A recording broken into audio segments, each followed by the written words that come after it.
Stan Gibilisco here, proprietor and operator of amateur radio station W1 GV, Whiskey 1, Good Vibrations.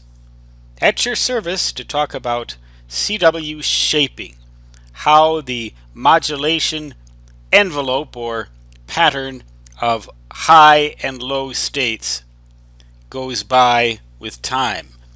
Here we have an example of a dot and a dash.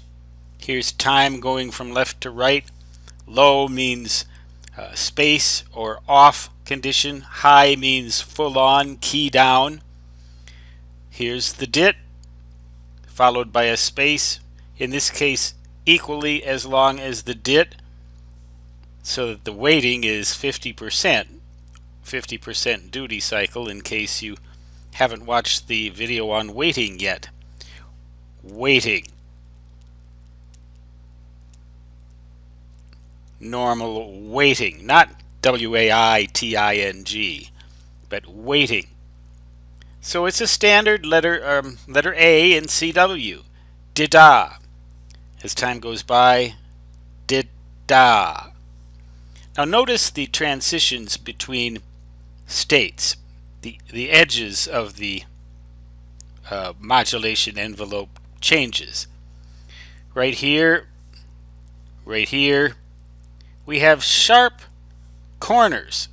Now that's not a good thing to have perfectly sharp corners at these transitions, because when you do that, you create side bands up and down either side of the signal and frequency called spurious sidebands. Spurious meaning they're not supposed to happen and you don't want them to happen. Spurious.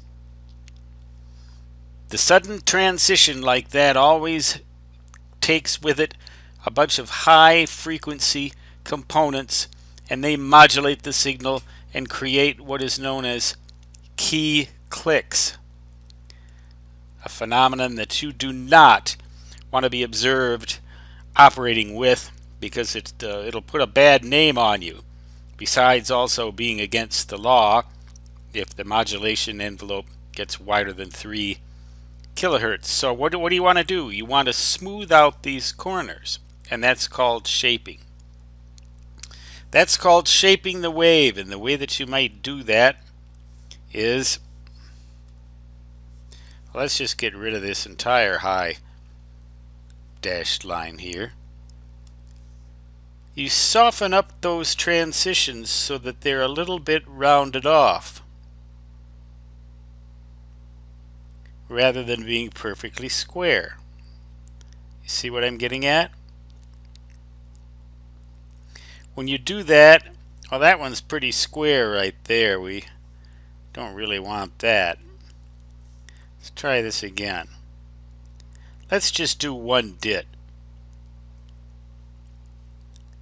You want the transitions to occur smoothly, but not too slow. You don't want these transitions to be too slow, or you will get what you call a soft signal,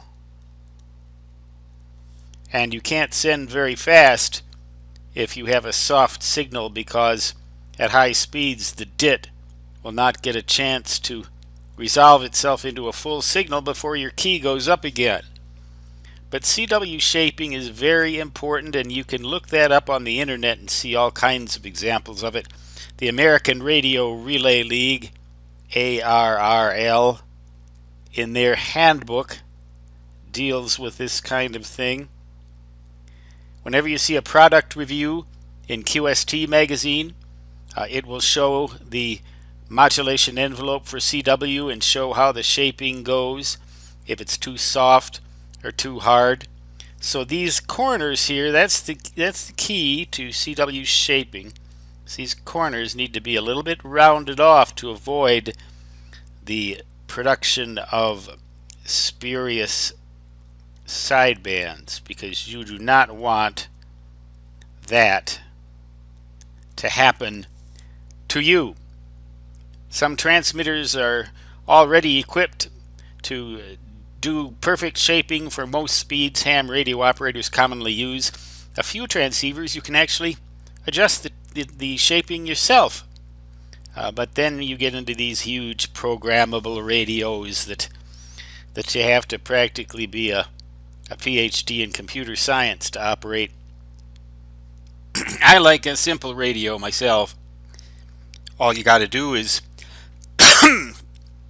start keying it up. Everything will work perfectly. Of course, that's only in my nerd cave. That's the only place one of those exists. And even then, only in the imagination of amateur radio operator W1GV. Whiskey 1 good vibrations, saying 73 for now, and so long.